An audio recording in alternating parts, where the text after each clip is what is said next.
As we bid farewell to 2023 and prepare to welcome a brand new year, it makes for a great time to reflect and ponder on goals for 2024. On that note, it's a great moment for a year-end assessment of our finances.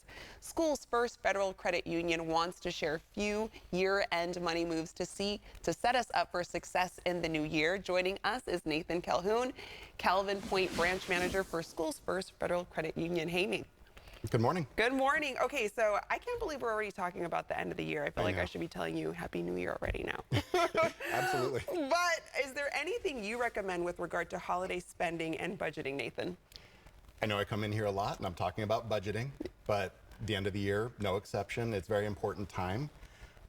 Let's not forget that there is the rest of the year to go and kind of an important part of the year. You know, we're in the thick of the holiday spending. So budgeting for the end of the year, just to get us through to New Year, is a really important thing. Some people might be kind of wondering, well, how do I come up with a figure to, use for budgeting for the rest of the year? A good rule of thumb that I can offer is spend no more than 1% of your annual income. So just to provide an easy example, let's say your annual income is $50,000, then your budget for holiday spending would be $500. And if you're working it all out and you're kind of noticing that, hey, your holiday spending might exceed 500, it might be time to assess and say, hey, is this event, do I need to attend it? Do I need to lower down the budget for gifts? All of those things. Yeah. And you're absolutely right. End of year is a perfect time to do an assessment overall to kind of lead yourself to success in 2024. Look at what you spent money on. See, did you have financial goals in 2023 and were you able to meet those goals, or did you get derailed by certain unexpected expenses? What were those? And how can we use that information in 2024? Yeah, move forward, move in the right direction, because that's what we want. So is there one big money move that is an absolute must for everyone? Yes, I think right now is a great time to just talk about how essential an emergency fund is. Committing yourself to building up your emergency fund will set you up on the path to success. Essentially, what you're trying to do is just set aside a little bit of money every month to build. And what you're building towards is you want to try to get about 3 months worth of expenses into a savings account that is just separate. Then when those unexpected life events happen, you can use those funds as opposed to putting them on things like credit cards and avoiding the added stress of having debt to go along with those life events. Yeah, and to that point, you mentioned credit cards. Let's talk about it, because this time of year, a lot of us are swiping the card, and I mean, it comes with a lot of incentives as well, too. So in many cases, we can rack up points. But what happens when those credit card bills arrive? Yeah, this is peak time to use your credit cards, and you're right, there's actually a lot of benefits to using them. But at the end of it, if you are left with now credit card bills, you got to come up with a plan of how you're going to pay those off as quickly as possible.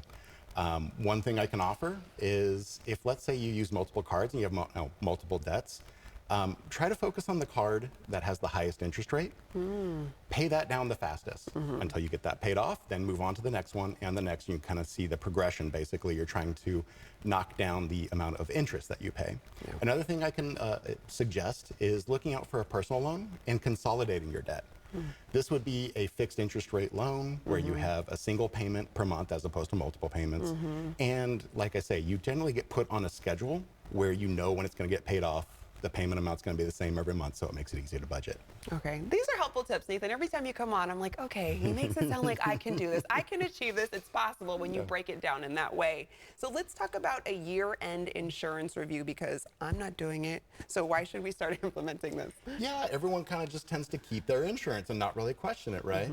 But it is a great thing to do, just to ask the question, hey, can I get the same insurance for a different price? And the answer for a lot of people is yes. You actually can go and shop around at other insurance providers and say, try to make sure you understand what your current insurance is, so you can go to the new companies and match apples and apples and see, can you get the same insurance for a better price and set yourself up with a lower insurance bill next year. Yeah, okay, I gotta look into that. And are there any other money moves we should think about before the end of the year? This is where I'm gonna, start talking about, end of year, getting in that mindset of, giving to those less fortunate.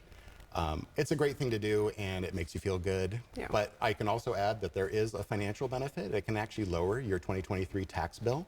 Something to think about, where, cash donations or even non-cash assets, things like cars or like just household items, when you donate those, there's a chance that you actually may be able to, lower or deduct those amounts against your tax bill. Everyone's situation is different. You're going to have to talk to a tax professional to know what the impact would be to you personally. Just make sure that you're keeping the receipts. Okay. Lastly, I would just say that if anybody out there wants more tips, financial tips or budgeting advice, go to schoolsfirstfcu.org and check us out. All right, look for Nathan. Nathan, thanks so much for joining us today. Of course. And you can visit one of the many Schools First Federal Credit Union branch locations as seen on the screen. And you can find out more online by going to schoolsfirstfcu.org.